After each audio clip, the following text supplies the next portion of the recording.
Assalamualaikum warahmatullahi wabarakatuh, Ibu. Waalaikumsalam, Ibu. Ya, selamat sore ya, Ibu. Sore, Ibu. Sebelumnya perkenalkan, nama saya Bian Putri. Saya bidan yang sedang bertugas pada di Puskesmas pada sore kali ini, Ibu. Nah, kalau boleh tahu, Ibu dengan siapa? Saya dengan Ibu Andi.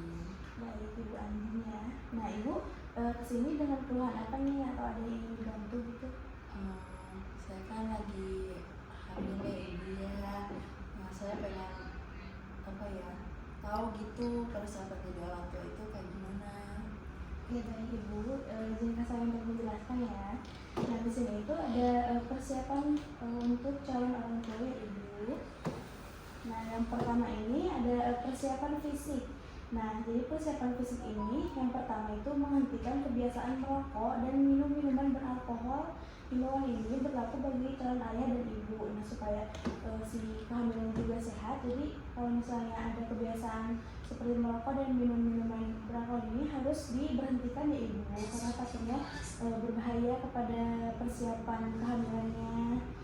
Dan yang kedua ini ada calon orang tua harus mengonsumsi makanan yang bergizi tinggi. Nah ini tujuannya itu supaya mendukung untuk program kehamilan. Nah yang ketiga ini, lakukanlah tes kesehatan untuk memastikan kondisi kesehatan calon ibu dan ayah. Jadi ibu itu harus melakukan tes ke dokter ya, ke misalnya USG atau apa gitu, untuk mendukung supaya untuk memastikan kalau ibu itu sudah siap gitu ya untuk dibuahi seperti itu. Nah untuk yang terakhir ini, melakukan vaksinasi yang perlu dilakukan oleh untuk melindungi selama proses kehamilan menjalani proses persalinan. Nah ini itu tujuannya untuk sebagai antibodi ibu dan juga calon janin ibu supaya tidak terlahir prematur atau yang intinya tidak normal seperti itu. Nah di sini ada persiapan dan psikologis atau pemikirannya ibu. Nah bagi calon ayah dan ibu, proses kehamilan hingga kelahiran akan menjadi pengalaman yang istimewa. Betul tidak sih seperti itu? Nah iya ya, apalagi anak pertama kan. Namun pengalaman luar biasa akan dirasakan suami istri ketika menjadi orang tua. Itu akan menjadi momen-momen yang istimewa ya. Nah jadi sebelum memiliki anak, sebaiknya diskusikan perubahan dan tantangan hidup yang akan dialami sehingga calon orang tua telah siap dalam segala kemungkinan yang akan terjadi. Nah apa sih kayak harus didiskusikan gitu kan.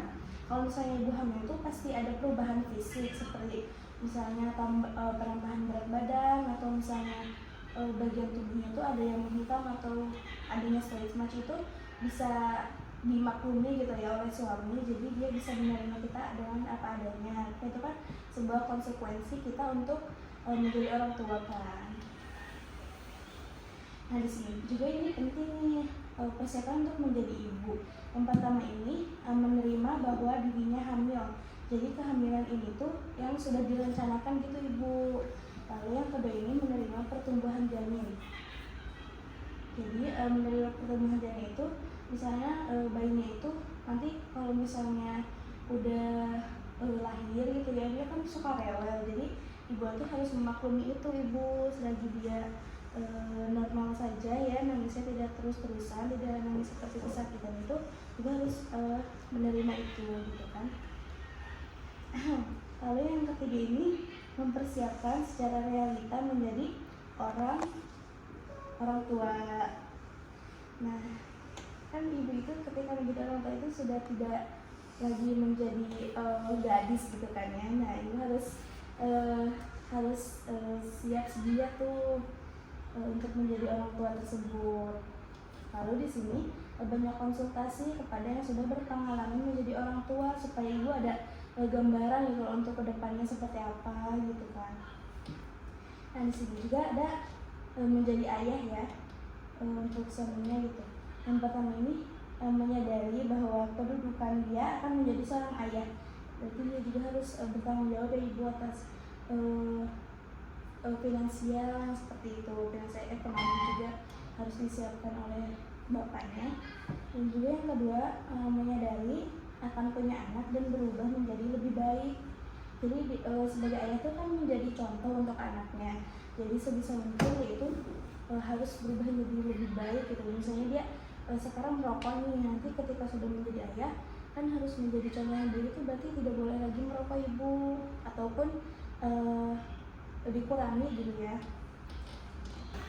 Nah, untuk selanjutnya ini ada sadar gaya hidup dan rencana hidup. Jadi misalnya ibu sekarang nih sama bapaknya masih belum punya anak tuh kan masih bisa foya-foya gitu ya, membeli hal yang misalnya tidak dibutuhkan atau dibutuhkan tuh dibeli saja. Nah, jadi itu ibu tuh harus punya rencana ke depannya. Kan kita misalnya udah punya bayi nih, ibu sebentar lagi punya bayi, jadi harus dipersiapkan seperti untuk pendidikannya, makanannya, gitu, gizinya, seperti itu. Lalu di sini aktif terlibat dalam kehamilan istri serta perawatan anak. Nah, selain menjadi seorang ayah harus menjadi contoh untuk anaknya juga, dia juga tuh harus memantau nih kesehatan istri, apalagi kan kalau misalnya ibu lagi hamil tuh perasaannya tuh sensitif banget ya, jadi dia tuh harus didukung juga kan oleh ayahnya.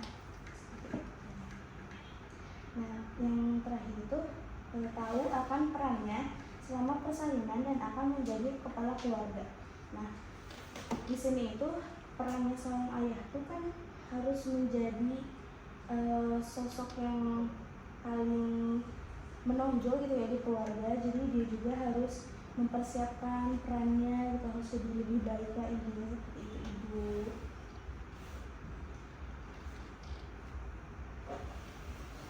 Nah, di sini yang terakhir ada persiapan dan finansial.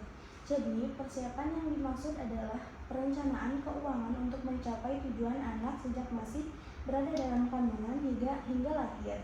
Kehadiran seorang bayi berarti bertambah biaya tetap bagi sebuah keluarga secara tetap akan meningkat seiring kebutuhan pertumbuhan anak.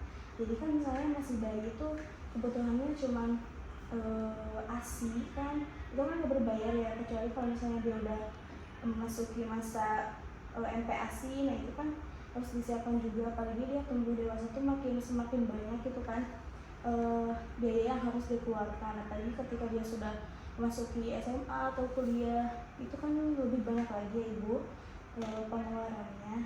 Jadi harus siap juga, harus disiapkan selama kehamilan ibu. Seharusnya sih sebelum ibu melakukan pernikahan itu harus sudah ada persetujuan, udah merencanakan ini ibu, supaya sudah prepare lah gitu ya, sudah siap semuanya. Nah, dari semua hasil yang saya sudah sampaikan, apakah ibu ada yang ingin ditanyakan ibu? Nah, ada ibu, jika misalkan suami saya acuh tuh bagaimana ya ibu?